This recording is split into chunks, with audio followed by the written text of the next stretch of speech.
10월 셋째 주일입니다. 가을이 깊어져만 가고 있습니다. 오늘 하나님의 은혜가 더 풍성할 수 있기를 간절히 소망합니다. 사도행전 2장은 오순절날 마가다락방에 성령이 임하신 놀라운 사건입니다.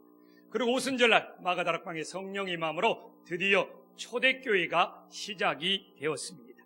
그리고 그 초대교회 시작의 첫 번째 설교자가 베드로 사도였다는 것을 오늘 본문에서 우리들에게 보여주고 있습니다. 초대교회에 놀라운 성령의 역사가 일어나자 오늘 41절에 보면 베드로의 설교를 듣고 신도수가 3,000이나 느는 오늘 41절에 놀라운 은혜의 역사가 일어나고 있음을 우리들에게 보여주고 있습니다. 그래서 저는 오늘 베드로의 설교를 듣고 당시에 청중들이 어떤 반응을 보였는지, 그리고 그 말씀을 붙잡고 어떤 믿음의 생활을 했는지를 우리들이 묵상하면서 우리도 초대교회의 성도들의 생활을 본받을 수 있는 은혜로운 시간이 될 수 있기를 간절히 소망합니다. 오늘 베드로의 설교를 들을 때 청중들은 어떻게 반응했습니까? 오늘 우리가 37절을 보면 놀랍게도 그들이 이 말을 듣고 마음에 찔렸다고 나옵니다. 근데 이 마음에 찔렸다는 표현이 놀랍게도 사도행전 7장에서 스데반의 설교를 듣고도, 어떻게 이렇게 스데반의 설교를 듣고도 그들이 이 말을 듣고 마음에 찔렸다는 말이 토시 하나 안 틀리게 똑같이 나오고 있는지 저도 깜짝 놀랐어요. 그런데 베드로의 설교를 들은 자와 스데반의 설교를 들은 자가 마음에 찔린 것은 동일한데 반응은 정반대로 나타나고 있습니다. 자, 우리가 후반부를 봐볼까요? 베드로의 설교를 들은 자들은 마음이 찔렸는데 그것이 자신 안으로 향하여 우리가 어찌할꼬 회개하는 역사가 일어났습니다. 그러나 스데반의 설교를 들은 자들은 마음이 찔린 건 동일하였는데 그걸 자신들에게 자신의 안으로 적용하여 행하는 것이 아니라 밖으로 공격적으로 나니까 이를 갈건을 하면서 스데반을 돌로 쳐서 죽였다는 것. 이처럼 우리들이 하나님의 설교를 듣고 마음이 찔리는 역사가 종종 일어납니다. 그런데 이 마음의 찔림이 어느 방향으로 나아갈 건가? 자신 안으로 향할 때는 오늘 우리가 어찌할꼬 하면서 회개하는 역사가 일어나지만 이게 다른 사람에게로 밖으로 나아갈 때는 이를 갈면서 공격적인 성향을 보이고 있음을 우리들에게 보여주고 있습니다. 우리는 종종 하나님의 말씀을 듣다가 마음에 찔릴 때 어떤 반응을 보입니까? 하나님, 저를 터치하시는군요 하면서 자신 안으로 향하여 회개하고 있습니다. 아니면 오늘도 나를 찌르내오면서 밖으로 향하여 두고 보자고 이를 갈고 있습니다. 간단한 예를 들어보겠습니다. 제가 우리 아내랑 살면서 우리 아내의 말을 들을 때 마음이 찔리는 경우가 종종 있습니다. 부부가 살다 보면 다 그렇지 않습니까? 그럴 때 아내가 나한테 한 말에 마음이 찔릴 때 그 반응이 밖으로 나가면 어떻게 되겠습니까? 우리 집사람과 정말 신나는 부부싸움이 시작이 됩니다. 그러나 아내의 말을 듣고 내 마음이 찔릴 때 내 자신의 마음으로 향하면 정말 내가 좋은 남편으로 더 성숙해지는 것을 느끼게 됩니다. 심지어는 자녀들이 말할 때도 내 마음이 찔릴 때가 있습니다. 그러나 그것이 밖으로 향하면 이 버릇없는 자식이라고 하면서 자녀를 혼내게 됩니다. 그러나 내 안으로 향할 때는 아빠로서 어찌할꼬 하면서 좋은 아빠로 성숙이 되고 있음을 우리들에게 보여주고 있습니다. 이처럼 사람의 말도 어떻게 반응하냐에 따라서 싸움이 될 수 있고 자신이 좋은 남편, 아빠가 될 수 있는데 하물며 하나님의 말씀을 들어서 마음이 찔릴 때 우리들이 어떤 반응을 보일 것인가? 이게 밖으로 나갈 것인가? 내 안으로 들어올 것인가? 우리의 열매는 하늘과 땅 차이가 난다. 우리 김포한식교회 성도님들은 하나님의 말씀을 듣거나 가정에서 배우자의 말을 들었을 때 밖으로 나아가는 반응이 아니라 우리 안으로 향하는 반응이 돼요. 회개하고 변화되는 놀라운 역사가 일어나기를 간절히 소망합니다. 사실 오늘 베드로의 설교는 굉장히 투박한 설교입니다. 업으로서 굉장히 투박해. 화려한 언변으로 수사학적인 설교가 아닙니다. 그러나 초대교회가 시작되고 예수님 이후에 이렇게 교회의 역사 속에 첫 번째 설교를 했던 사람은 바로 베드로 사도입니다. 그는 학자 출신으로 수사학적으로 화려한 언변의 설교는 아니었지만 그의 설교에는 분명한 설교의 목적이 있었습니다. 베드로의 설교의 목적은 지금 설교를 듣는 성도들에게 복받아라, 치유받아라, 놀라운 기적이 일어나라, 이걸 기대하는 설교는 아니었습니다. 베드로가 설교하는 목적은 오늘 38절을 보면 다 함께 한 목소리 읽어보겠습니다. 시작.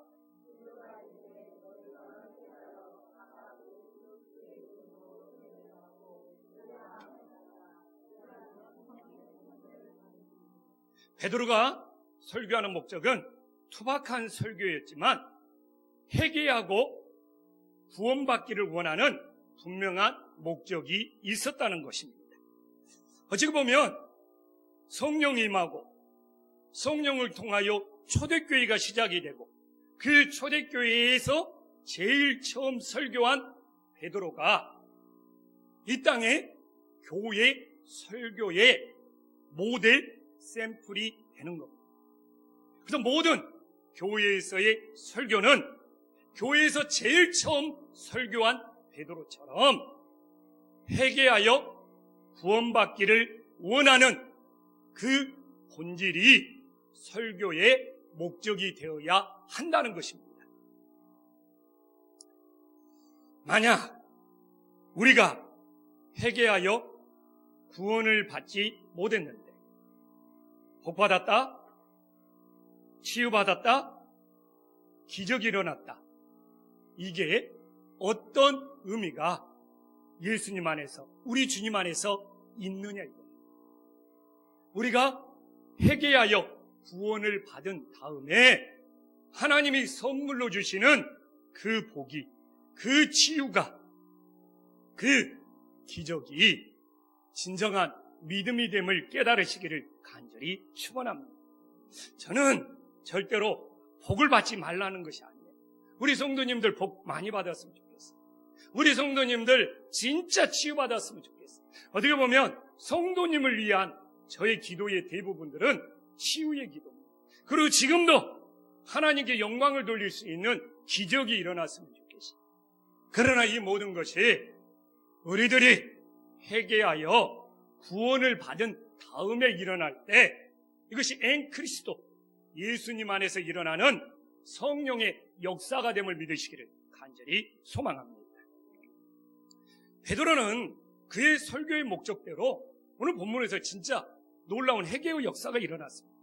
그러나 그의 투박한 설교였지만 이렇게 놀라운 회개의 역사가 일어나는 것에는 딱 두 가지 이유가 있습니다. 지금도 이렇게 두 가지 이유가 채워지면 회개의 역사가 오늘 이 시대에도 일어나는 겁니다. 오늘 베드로의 설교에 성령의 역사로 회개의 역사가 일어나게 한 두 가지 이유는 무엇입니까?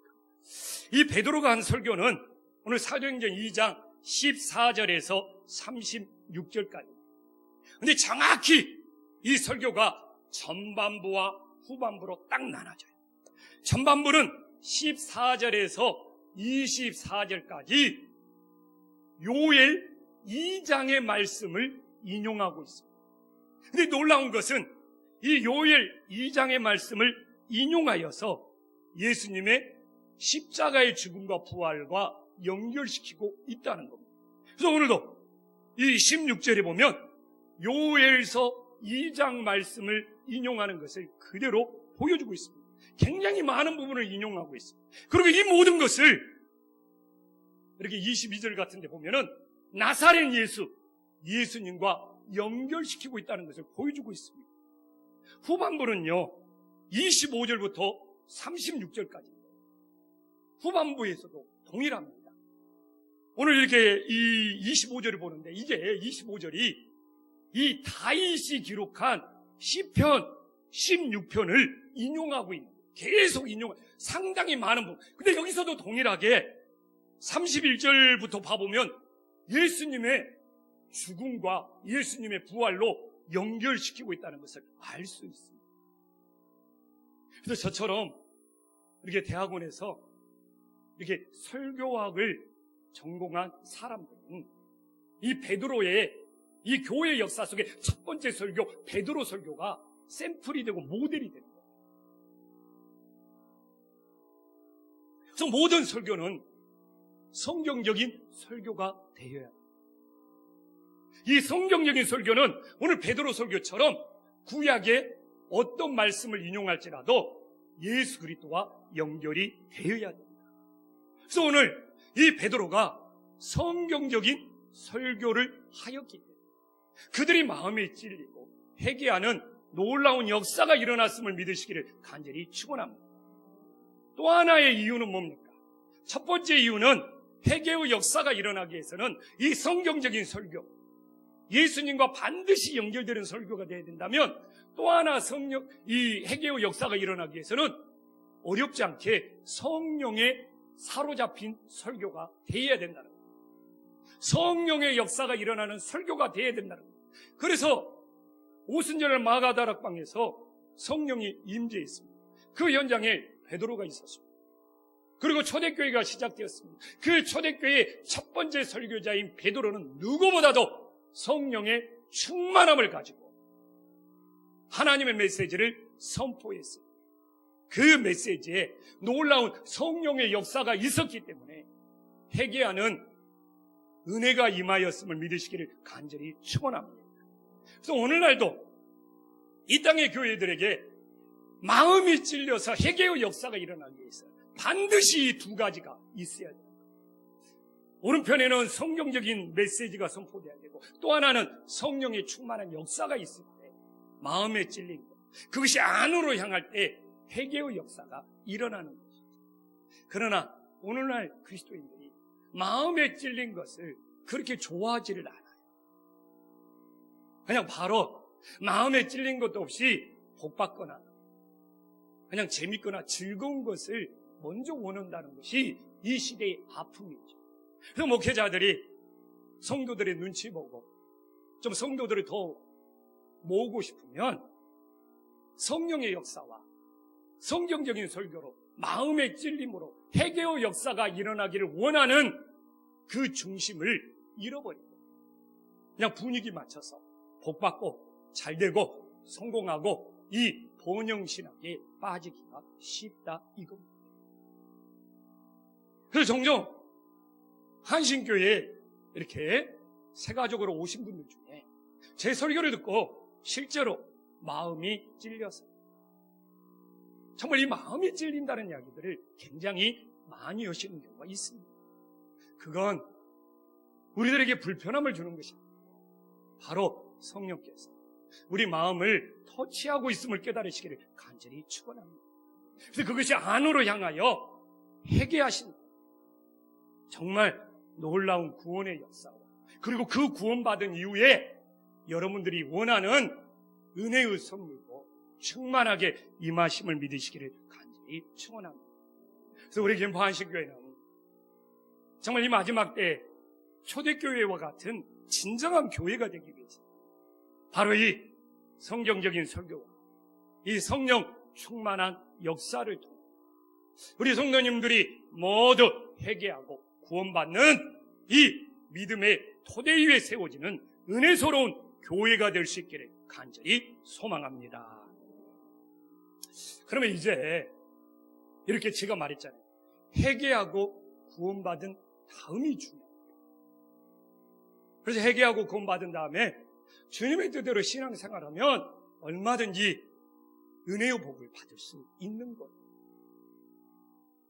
그럼 오늘 초대교회 성도님들이 성령을 선물로 받고 어떻게 신앙생활을 했는지 살펴봐야죠. 그래야지 우리도 초대교회 성도님들처럼 신앙생활을 해야 되겠구나, 이걸 알 수가 있는 것이지 않습니까? 그럼 우리 초대교회 성도님들은 하나님의 구원을 받고 어떻게 신앙생활을 했습니까? 오늘 42절에 보니까 사도들의 가르침을 받았다고 나오고 있습니다. 근데 그래서 사도들의 가르침, 이제 굳이 이야기하는 거예요. 사도들은 복수입니다. 여러 사람들이라는 거예요. 근데 가르침은 단수, 하나라는 거예요. 제가 왜 이걸 굳이 말하냐면, 많은 사도들이, 여러 사도들이 가르쳤는데 가르침의 내용은 예수 그리스도, 오직 성경 말씀 하나였다는 거예요. 그래서 제가 이야기를 하는 거예요. 많은 사도들이 와서 가르치더라도 가르치는 사람은 여러 명일 수 있지만 가르치는 내용은 오직 성경의 진리, 예수 그리스도 이 하나, 단수였다는 것을 보여주는 놀라운 은혜가 담겨져 있습니다. 지금으로 해석하면 우리 김포한신교회도 저와 우리 부목사님들, 여러 목사님들이 설교할지라도, 설교하는 사람은 복수 여러 명일지라도 그 메시지, 그 내용은 성경의 말씀이고 오직 예수 그리스도 진리가 되어야 된다는 것을 우리들에게 깨닫게 해주고 있는 것입니다. 이것이 바로 초대교회. 그러면 이제 왜 우리들이 신앙생활을 하면서 사도들이 말씀으로 그들을 가르쳤는가? 오늘도 왜 우리가 설교를 들으면서 하나님의 말씀에 가르침을 받아야 되는가? 당시에 사도였던 바울이 왜 가르침을 받아야 되는지 그 목적을 분명히 말씀해주고 있습니다. 골로새서 1장 28절. 우리 다 함께 한 목소리로 왜 우리들이 이 시대에 말씀의 가르침을 받아야 되는지 한 목소리 읽어보겠습니다. 시작.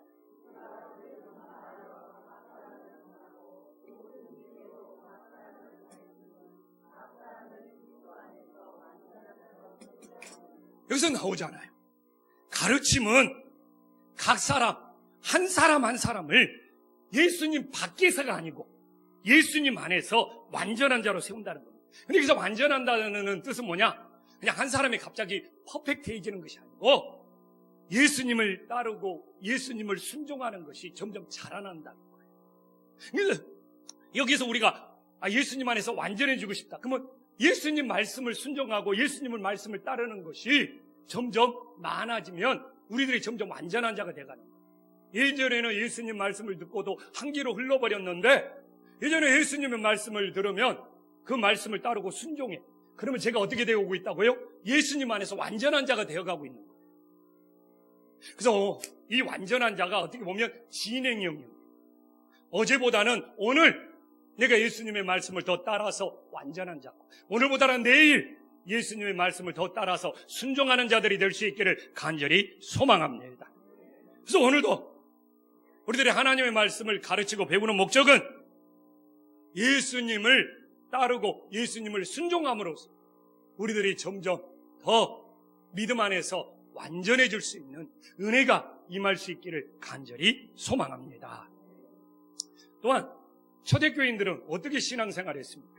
서로 42절에 보면 서로 교제하고 떡을 뗐다고 나오고 있습니다. 초대교회에서부터 이렇게 서로 교제하는 모임들이 만들어졌구나.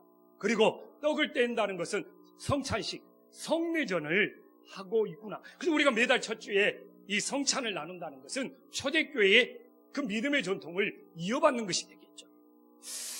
그러면 사도 바울은 왜 성도들이 서로 교제를 나눠야 되느냐? 그 이유에 대해서 분명히 말해주고 있어요. 그리고 어느 곳에 가든지 성도의 교제, 성령의 교제는 무엇이냐라고 증명할 때 바울이 했던 이 말씀을 제시합니다. 바로 빌레몬서 1장 6절인데 교회에서의 교제, 성령의 교제, 믿음의 교제가 뭔가 이 말씀만큼 잘 정의하는 성경 구절은 없습니다. 그래서 여러분들이 꼭 기억하셔야 될 말씀이에요. 자, 함께 읽어보겠습니다. 시작. 네, 믿음의 우리 가운데 있는 선을 알게 그리스도께에 이르도록. 교회 안에서 이 교제만이 성령이 역사하는 교제. 여기서 선을 알게 한다고. 잠시 띄워줘 볼래요? 이거 설명할 때까지만. 이 빌레몬서 1장 6절. 여기서 선을 안다는 것은 하나님의 뜻을 안다. 우리들이 모여서 서로 교제를 나누면서 하나님의 뜻인 줄을 서로 알고, 그러면서 예수님께 점점 더 가까이 이루도록 나아가게 만드는 교제가 성령의 교제, 믿음의 교제, 사도신경으로 고백하는 성도의 교제가 된다는 거예요. 이게 혼자는 하나님의 뜻이 긴가민가 있는데 목장에서 또한 속으로 또한 성도의 교제를 나누면서 저 사람도 저렇게 생각하고 그러면서 이 선을, 하나님의 뜻을 더 알게 되고, 그러면서 우리들이 예수님께 더 가까이 나아가는 거예요. 그래서 교회에서 모임이라고 다 똑같은 모임입니다. 이렇게 성령이 역사하고 성도가 교제하여서 서로 만나서 하나님의 뜻을 깨닫고 예수님께 점점 나아가는 모임이 있는가 봐요. 때로는 어떤 모임을 보면 예수님하고 멀어져, 교회하고 멀어져. 자, 어떤 용이 역사하는 모임일까? 성도의 교제라고 서로 교제하고 모였는데 교회하고 멀어지고 예수님하고 멀어지고 예배에 참석하고 싶은 마음이 자꾸 멀어져. 어떤 영이 역사하는 모임일까요? 정말 이 시대에 초대교회가 성도의 교제의 목적이 뭐라고요? 하나님의 뜻을 서로 알게 하고 예수님께 자꾸 가까이 이루도록 하였다. 그 은혜임을 우리들이 결코 놓치지 않기를 간절히 축원합니다.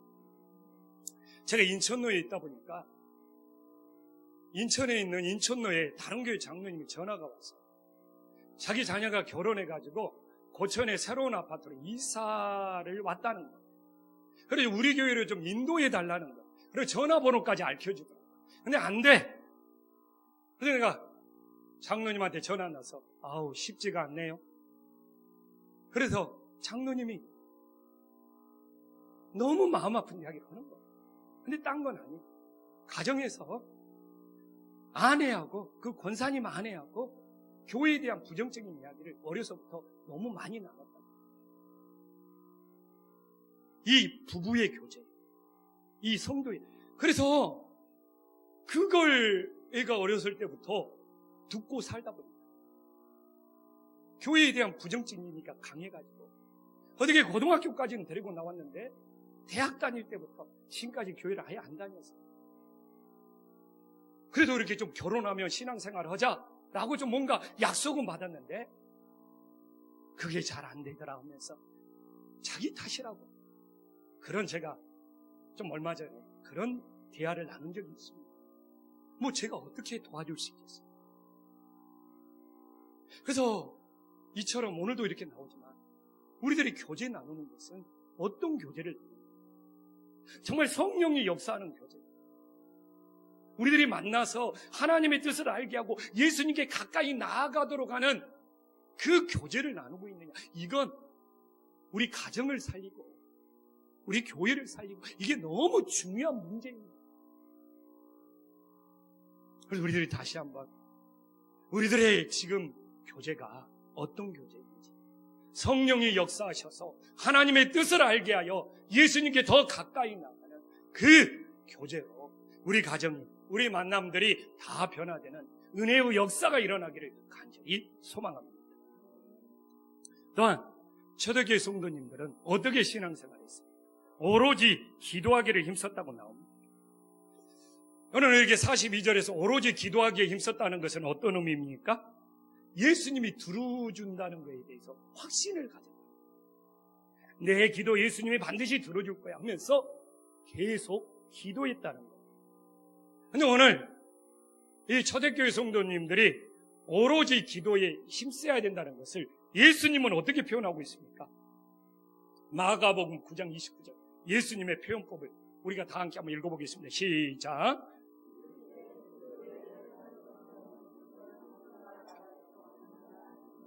이게 예수님도 기도 외에는 다른 것으로 이런 종류가 날 수 없다. 그러니까 우리는 오로지 기도에 힘쓸 수밖에 없는 거예요. 오늘도 이 시간 우리들이 이 시대를 살아면서 기도 외에는 다른 방법이 없음을 알고 우리 주 예수님께 오로지 기도에 힘쓰는 믿음의 성도들이 될 수 있기를 간절히 축원합니다. 그런데 여기서 우리들이 모든 걸 묵상을 마치면 어떻게 껍데기는 잘 알았는데 알맹이를 놓치는 우를 보면 돼요. 우리 성도님들 이 본문 많이 봤을 거예요. 딱 한 번이라도 이들이 오로지 기도에 힘썼던 그 기도 제목은 뭘까? 기도 내용은 뭘까? 한 번이라도 고민해 본 적이 있어요? 이게 굉장히 중요합니다. 이렇게 오로지 기도하며 힘썼던 그들이 무슨 기도 제목을 붙잡고 기도했지? 무엇을 그렇게 매달리면서 기도했지? 이 고민이 없었다면, 이 묵상이 없었다면 성경을 껍데기만 보고. 근데 왜 그러냐? 한국교회가 방법은 오로지 기도에 힘써야 된다는 방법은 알았어요. 근데 그 내용, 어떤 내용으로 기도했느냐 고민이 없기 때문에 어떻게 됩니까? 방법은 가져다 쓰는데 그 내용이 세상 것이 되어가지고 혼합된 신앙이 되어버려요. 그래서 오로지 기도에 힘써야 된다. 이 방법 좋아해. 그러다니까 이 방법 가져다가 내용이 자기 욕심을 채우는 진짜 끈질긴 기도가 되면 기복적인 신앙이 돼요. 맹목적인 신앙이 되어버려요. 그래서 지금 이 땅의 신앙이 방법은 가져와요. 오로지 기도에 힘쓰자.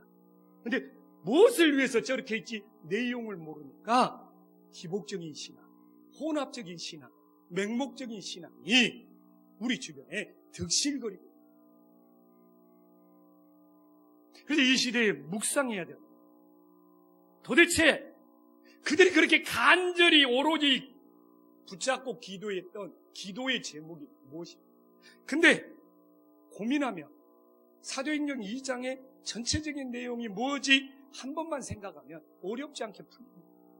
사도행전 2장은 오순절 마가다락방에 성령의 역사가 일어났다는 거예요. 그 성령의 역사 때문에 3,000명 수많은 사람들이 구원받았다는 거예요. 그러면 당연히 이 기도는 성령과 관련된 기도예요.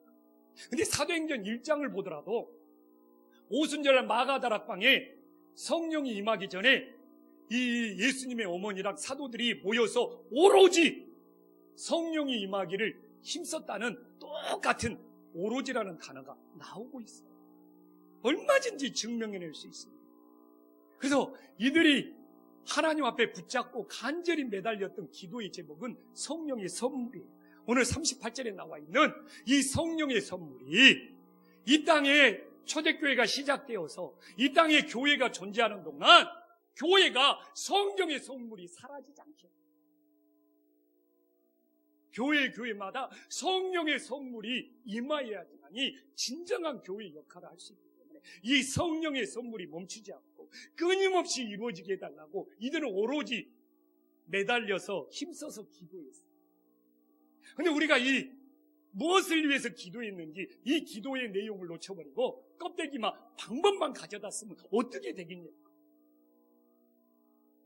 그래서 우리가 이 땅에 교회가 존재하는 동안 변함없이 우리들이 기도해야 될 제목은 성령의 선물, 교회마다 충만하게 임하게 해달라. 그것이 나에게도 임하게 해달라. 내 자녀들에게도 임하게 해달라. 이 기도는 결코 놓치지 않기를 간절히 축원합니다. 그럼 왜 성령이 선물로 임하는 것이 왜 이렇게 중요하느냐? 이걸 우리가 알아야 돼요. 첫 번째는 성령을 선물로 받으면 내가 죄 사함을 받았다는 확증이 생겨요. 오늘 밤 내가 죽어도 천국 갈 수 있다는 믿음이 생겨요. 38절 봐볼까요? 죄 사함을 받아라.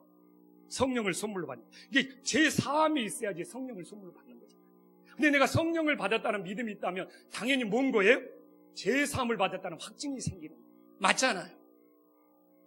죄 사함이 있어야지 성령을 선물로 받는데 나는 성령을 선물로 받았어. 그러면 그 안에는 당연히 제사함 받았다는 확증입니다. 많은 사람들이 교회를 10년, 20년 다녀도 목사님 많이 들었대.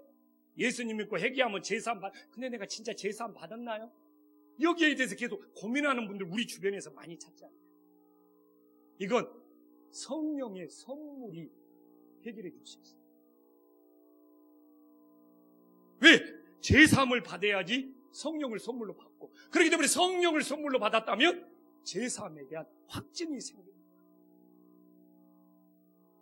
이렇게 말해도 되고 저렇게 우리들이 제사함을 받아서 성령을 선물로 받고, 성령을 선물로 받으면 내 안에 제사함의 확증이 있는 이 은혜의 성령의 선물이 우리들의 삶 속에 떠나지 않기를 간절히 축원합니다. 또 하나는 뭡니까? 왜 이 성령의 선물을 위해서 기도해야 되는지 39절에 나오잖아요. 어떻게? 하나님이 불러주신 하나님의 부르심, 이 하나님의 부르심의 확증이에요. 하나님의 부르심은 내가 하나님의 자녀가 되었다는 확증이에요. 주 우리 하나님이 얼마든지 부르시는 자에게 성령을 주신다고 약속했어요. 그래서 하나님이 나를 불러주셨나? 하나님이 나를 선택해 주셨나? 성령을 선물로 받으면 하나님이 나를 불러주셨고 하나님이 나를 선택해 주셨고 내가 하나님의 자녀가 됐다는 확증이 생기는 거예요. 근데 많은 사람들이 교회를 다녀도 하나님이 나를 불러주셨나? 하나님이 나를 선택해 주셨나? 하나님이 나를 자녀 삼아 주셨나? 헷갈리는 경우. 이게 성령의 선물로 해결이 돼요. 그렇게 말을 바꿔도 돼요. 응? 주님의 부르심을 받으면 성령을 선물로 받고, 내가 성령을 선물로 받았다는 것이 있으면 주님이 불러주셨다는 확증이 돼요. 마지막 하나는 무엇입니까? 구원을 받았다는 확증. 오늘 40절에 나오죠. 너희는 이 패역한 세대에서 구원을 받아. 패역한 세대는 뭡니까? 죄악으로 더러워진 세상을 의미하는 거예요. 근데 지금 이 시대가 죄악으로 더러워져. 이 패역한 시대에 성령을 선물로 받으면 어떻게 되는 거예요? 구원을 받았다는 확증이 되는 거예요. 이렇게 말해도 되고, 구원을 받으면 성령을 선물로 받고, 성령을 선물로 받으면 구원을 받았다는 확증이 돼요. 이제 왜 이 초대교회가 오로지 기도에 힘쓰면서 성령의 선물을 교회가 존재하는 동안 끝까지 임하게 해달라고 기도해 있는지 딱 나와버리잖아요. 이 얼마나 신앙에서 이 죄사함의 문제, 하나님의 부르심의 문제, 하나님의 구원하심의 문제, 이것보다 더 중요한 것이 어디가 있어요? 이게 성령을 선물로 받기만 하면 내 안에 죄사함의 확증, 내 안에 하나님의 부르심의 확증, 내 안에 구원하심의 확증이 되어요. 오늘 밤이라도 천국에 갈 수 있는. 그렇게 되면 어떻게 보면 이 죄사함의 문제나 하나님의 부르심의 문제나 또한 이 구원하심의 문제가 헷갈리고 확신이 없다는 것은 성령을 선물로 받지 못한 문제가 될 수 있다는 것이죠. 그렇기 때문에 우리는 이 시대, 이 마지막 때 갈수록 패역해지는 이 시대에 오직 이 기도만큼은, 이 성령을 선물로 받는 이 기도만큼은 계속 하게 하여 주시옵소서. 이 제3의 확증과 이 부르심의 확증과 이 구원의 확증은 우리 교회, 우리 가정에 성령의 충만한 역사로 임할 수 있기를 간절히 축원합니다. 기도하겠습니다.